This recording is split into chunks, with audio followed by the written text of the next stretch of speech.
오늘은 8월 11일부터 시행 중인 취득세 개정안에 대해 살펴보겠습니다. 지금까지 취득세는 종부세나 양도소득세에 비해서 세율 변경이 덜했는데요. 그러던 취득세 세율이 2020년 들어서 1월과 8월 두 번에 걸쳐 바뀌었습니다. 우선 올해 1월 변경된 유상거래 취득세율을 살펴보겠습니다. 원래 취득세율은 주택가격 구간별로 6억 원 이하는 1%, 6억 원 초과 9억 원 이하는 2%, 9억 원 초과 구간은 3%의 세율이 적용돼 왔는데요. 6억 원 초과 9억 원 이하 구간의 취득세율이 매매 가격에 따라 단계가 세분화되는 구조로 변경됐습니다. 또한 3주택 이상 보유 세대가 추가로 주택을 매입해 4주택 이상이 될 경우에는 일괄적으로 4%의 취득세율을 적용받게 됐습니다. 주의해서 살펴볼 부분은 바로 6억 원 초과 9억 원 이하 구간의 취득세율 변경인데요. 이 구간 취득세율은 100만 원 단위로 세분돼 1.01%에서 2.99%가 적용됩니다. 세율이 이처럼 세분화된 원인은 기존 세율이 계단식으로 높아지는 구조이다 보니 다소 불합리한 측면이 있었기 때문입니다. 예를 들어 집을 5억 9,900만 원에 살 때와 6억 100만 원에 살 때 취득세를 비교해 보겠습니다. 매매 가격은 불과 200만 원 차이인데요. 기존에는 취득세율이 1% 차이가 나면서 세부담은 599만 원에서 1202만 원으로 2배 이상 커졌습니다. 하지만 변경된 취득세율에 따르면 6억 100만 원에 매수한 사람의 취득세는 기존 1202만 원에서 605만 원으로 크게 줄어들게 됐습니다.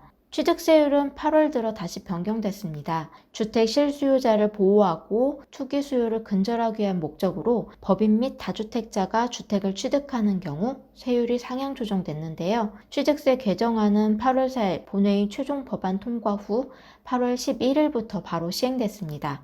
세부 내용을 살펴보면 주택 매매 혹은 증여 시 취득세율이 인상됐습니다. 1주택자는 이전과 세율이 동일하고요. 다주택자는 규제지역 여부에 따라 세율의 차이가 있습니다. 매매의 경우 조정 대상 지역 내 2주택자는 8%, 3주택 이상자는 12% 세율이 적용되고요. 비조정 대상 지역의 경우에는 2주택자까지는 기본 세율을 적용받고 3주택자는 8%, 4주택 이상은 12% 세율이 적용됩니다. 법인은 주택수에 관계없이 12% 최고 세율을 적용받습니다. 다만 이사나 직장 등의 사유로 일시적 2주택자가 되는 경우에는 1주택자로 과세합니다. 증여 취득일 경우에는 기존에는 증여주택의 금액과 상관없이 3.5% 세율이 적용됐는데요. 이제는 다주택자가 조정대상 지역 내 공시가 3억 원 이상의 주택을 증여받을 때 12%의 세율을 적용받습니다. 이번 취득세 개정안은 7.10 대책에서 발표된 내용이기 때문에 시행 시점을 2020년 7월 11일 기준으로 합니다. 법인 혹은 1주택 이상자가 7월 10일까지 매매계약을 체결한 경우 계약서상 기재된 잔금 지급일까지 종전세율을 적용받습니다. 7월 10일 이후 계약했더라도 개정 법률의 시행일인 8월 11일 전까지 등기를 하는 경우에는 기존 취득세율이 적용됩니다.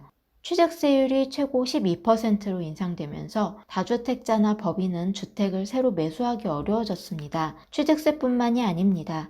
2021년부터는 종부세와 양도세도 대폭 인상될 예정입니다. 세부담이 커지면서 다주택자들의 매물이 내년 초 상당히 풀릴 것으로 예상되는데요. 내 집 마련 실수요라면 이때 급매로 나오는 다주택자들의 매물을 노려보시는 것도 좋을 것으로 보입니다.